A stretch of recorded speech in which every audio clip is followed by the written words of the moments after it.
Okay, let's just dive right into this explainer. Today, we're exploring the profoundly inspirational story of a young guy named Noah. We're going to see how he took this distant, honestly kind of impossible sounding dream and somehow turned it into a massive global reality. This isn't just your standard business success story either. It's really a blueprint for resilience, ethics, and making a tangible community impact. Big dreams often begin in small boats. Just take a second to let that sink in. It's such a powerful reminder that our starting point, it doesn't actually dictate our destination. Honestly, no matter how humble your beginnings are, the scale of your ambition is entirely up to you. That's really the anchor for our whole journey today. Section 1. The Fisherman's Big Dream, a Vision Beyond the Horizon. So, picture this. For 20-year-old Noah, everyday life was pretty grueling. Every single morning, right at sunrise, he's out there helping his hardworking dad, David, haul these insanely heavy fishing nets onto a tiny little wooden boat. It was exhausting, honest work, you know? But here's the thing. While he's physically pulling those nets, his eyes are fixed on the horizon. He's watching these massive cargo ships pass by in the distance, and his eyes are just lighting up with possibility. His grand ambition? He literally wanted to own the world's biggest shipping company. Not just a bigger fishing boat, but the biggest shipping empire on Earth. The gap between his daily grind as a poor fisherman's son and that ultimate goal was, well, it was absolutely immense. Now, naturally, when you have a dream that big, you're going to face some skeptics, right? There's this one moment where a wealthy tourist actually overhears Noah talking about his dream and literally laughs right in his face. He calls the whole idea of a fisherman's son owning a shipping empire totally impossible. But Noah, he doesn't even get mad. He just smiles and hits back with this brilliant piece of resilience. He says every captain starts somewhere. Man, what a masterful deflection. It just shows he had a really profound understanding of the long journey ahead of him. Now, what's really interesting about this slide is the chronological evolution of his early grind. Dreams require actual work, right? And Noah put in the hours. Every morning, boom, he's out on the water fishing. Every evening, he's parked at the local library, just devouring books on shipping, trade, and business. His best friend, Leo, who's a pretty funny guy, he used to tease him. He'd ask, "Hey, are you trying to be a captain or the king of the ocean?" Noah would just laugh and say, "Why not both?" But then we hit this massive turning point.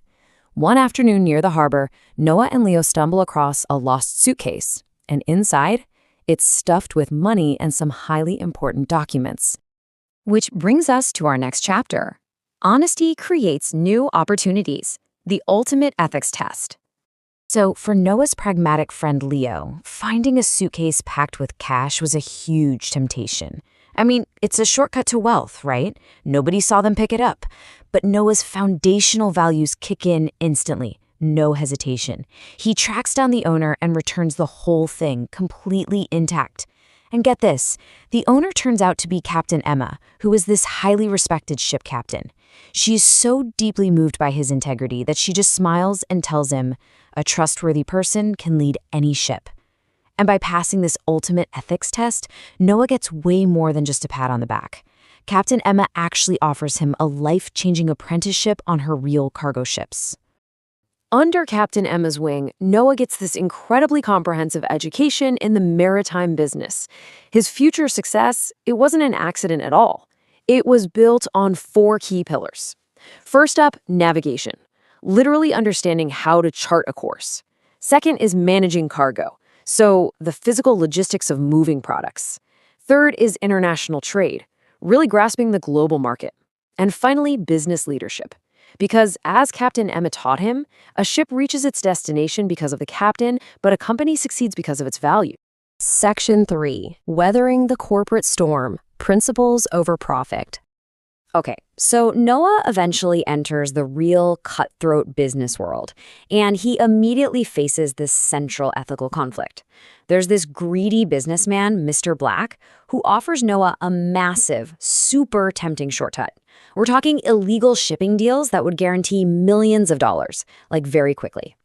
This is the ultimate test of everything Captain Emma taught him.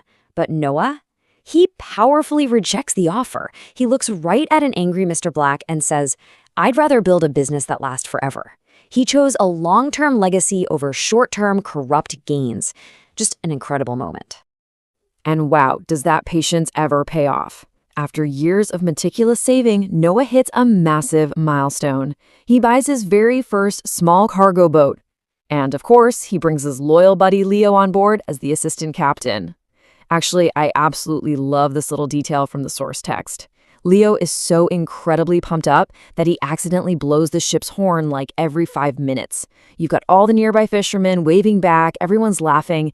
It is just this beautiful, joyous, and wonderfully noisy celebration of Noah's first real step into his dream. But it wasn't all smooth sailing. As Noah's business slowly grew, a giant rival shipping company tried to literally run him out of business by drastically dropping their prices. It was a brutal price war, and Noah's employees were straight up panicking. But Noah stayed completely calm. See, the competitors' tactics relied entirely on lower prices and having larger ships. But Noah countered this not by racing to the bottom, but by leaning heavily into his own core assets: better service, honesty, and reliability. He realized that, sure, the other guy had bigger boats, but his customers stayed fiercely loyal to him because they completely trusted him. Turns out, unshakable integrity is actually the ultimate competitive advantage. And that leads us to the final phase: building a lasting legacy, giving back to the community. Let's fast forward a few years to the climax of our story. All of Noah's steady perseverance, his absolute refusal to compromise his ethics, his crazy work ethic, it all compounded over time. He now owns one of the world's largest shipping companies. Literally, a major magazine runs the headline: Fisherman's son builds global shipping empire. And during an interview, a reporter asks him what kept him moving forward through all those brutal struggles, the price wars, all the doubt. Noah just smiles and delivers this really profound thought. He says, "The waves were never my enemy. Giving up was." But here's the thing about true success, something Noah learned from both his dad and his mentor. It isn't just about hoarding wealth. It's about what you actually do with it. So Noah pivots heavily to philanthropy. He uses his vast resources to build free schools for coastal families, and he starts providing modern fishing boats to the poorer folks in his community. It all culminates in this deeply emotional moment where his father, David, hugs him tight and says, "You didn't just change your life. You changed an entire community." In the final scene of our explainer's source text, Noah actually goes back to the harbor, right back to his father's old fishing boat where the whole crazy journey began. And while he's standing there, this young, poor fisherman looks up at him, and with a quiet voice that's just full of wonder and maybe a little bit of doubt, the kid asks, "Can someone like me own big ships?" Noah smiles so warmly at the boy. You can tell he sees himself right there in those eyes. And he answers with the exact message we should all take away from this explainer today. Every great fleet begins with one small boat. It is just a stunning reminder to stay patient, to stay relentlessly honest, and to remember that the grandest dreams always start with a single small step. So I want to leave you with this question to think about. What is the small boat you are avoiding getting into today? And what horizon could it eventually take you to? Thanks so much for joining me for this explainer, and hey, keep building your fleet.